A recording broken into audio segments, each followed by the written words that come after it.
चल रहा है कोरोना का काल, इसलिए उड़ाए हैं मैंने अपने हल्के हल्के बाल। 8 के बाद आता है 9, चर्चाओं में है एंटोनियो माइनो। मोदी ने कर दी है देश की हालत बीमार, और मैं हूँ आपका चहेता बदतमीज कुमार। नमस्ते। आज देश की हालत बहुत ज़्यादा ख़राब है। चीखने चिल्लाने वाले लोग 70 सालों तक देश की कमर तोड़ सेवा करने वाली पार्टी की अध्यक्षा को एंटोनियो माइनो कहकर बुला रहे हैं, जिसके चलते देश में भयंकर डर का माहौल है।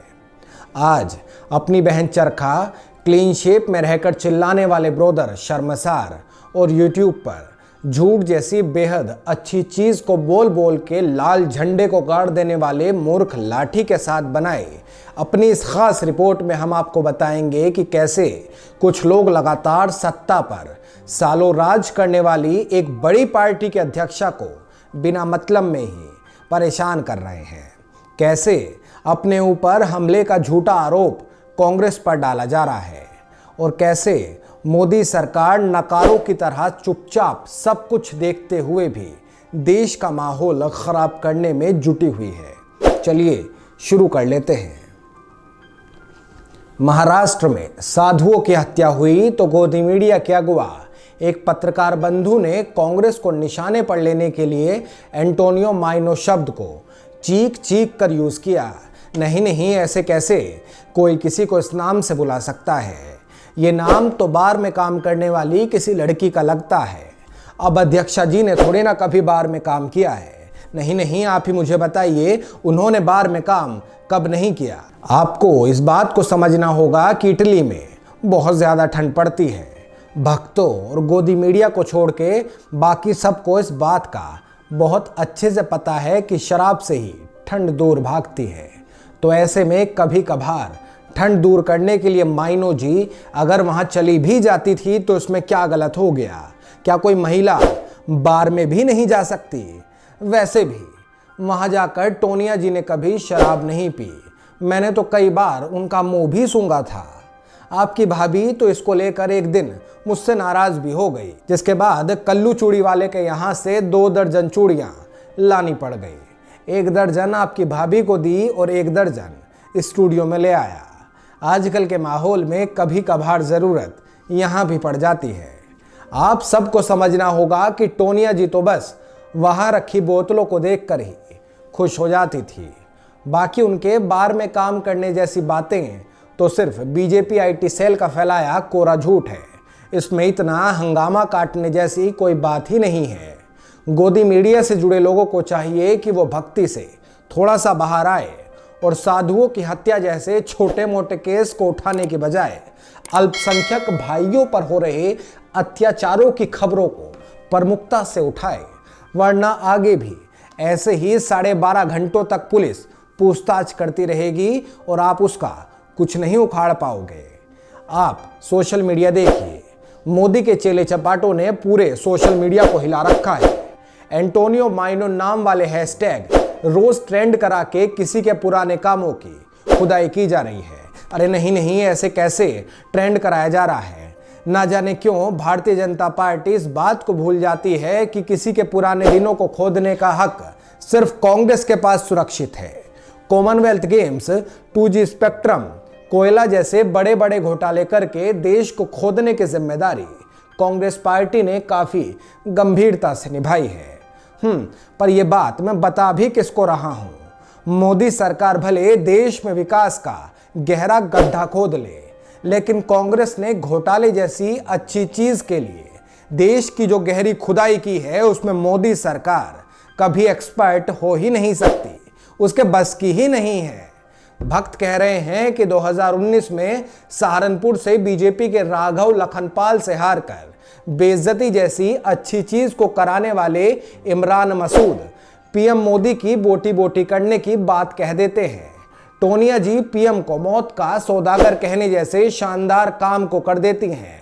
अय्यर साहब देश के पीएम को नीच कहते हैं। भगोड़ा, चायवाला और भी ना जाने कितनी ही बेहतरीन बातें कांग्रेस पार्टी की तरफ से कही जाती हैं। योगी आदित्यनाथ को अजय बिस्ट कांग्रेस के हैंडल से कहा जाता है, तब तो कांग्रेस वाले कुछ नहीं कहते। पर अगर चरणब ने टोनिया को उनके पुराने नाम से बुला लिया तो 200 FIR उन पर दर्ज करवा दी गई। नहीं नहीं, ऐसे कैसे, ये गुनाह नहीं हुआ, ये तो बहुत बड़ा गुनाह है। इधर आओ। किसी का पुराना नाम विद काम बाहर लाने में मज़ा तो मुझे भी आता है, कसम से तगड़ा स्वैग बनता है। बस वो बात अलग है कि कोई हमारा काम और नाम ना खोद ले, मतलब हमारा नाम वाम ना खोद ले, क्योंकि उससे दर्द बहुत होता है। मेरे पे तो सहन ही नहीं होता। हाँ, तो ये गुनाह इसीलिए है क्योंकि इससे इंसान को उसकी पोल पट्टी खुलने का डर बन जाता है। हो सकता है कुछ दिक्कत विक्कत हो जाए, कौन जिम्मेदार होगा? नहीं नहीं, बताओ ना। चरणब जैसे पत्रकार चीख चीख कर कांग्रेस पर अभिव्यक्ति का गला घोटने के आरोप लगा रहे हैं, लेकिन हकीकत ये है कि असली अभिव्यक्ति के लिए कांग्रेस के ही लोग हमेशा खड़े होते हैं। आप देख लीजिए, JNU में लगे देशद्रोही नारों का सपोर्ट किसने किया? कांग्रेस ने। सर्जिकल स्ट्राइक के सबूत मांगकर पाक की अभिव्यक्ति का ध्यान किसने रखा? कांग्रेस ने। कांग्रेस अध्यक्षा के ऊपर स्पेनिश लेखक जेवियर मोरो द्वारा लिखी गई किताब द रेड साड़ी को सत्ता में रहते किसने प्रकाशित होने से रोका? कांग्रेस ने। और भी बहुत सारी ऐसी घटनाएं हैं जब कांग्रेस ने अभिव्यक्ति की आजादी को खुली छूट देने का काम किया। चरणब जैसे लोग गोदी मीडिया का शिकार बनते ही सब कुछ भूल जाते हैं, एहसान फरामोश कहीं के। मोदी राज में नेट महंगा है, इसलिए अमूमन नेट चलाता नहीं हूं, पर उस दिन नेटफ्लिक्स पर वेब सीरीज देखने का मन कर गया। देख ही रहा था कि तभी चरणब का वो वीडियो दिखा जिसमें वो अपने ऊपर हुए हमले को कांग्रेस पर थोपते हुए कह रहे थे कि युवा कांग्रेस के बंदों ने उन पर हमला किया है। अरे नहीं नहीं, ऐसे कैसे हमला कर दिया? उनकी कार को देखिए, सिर्फ कुछ स्याही पड़ी है।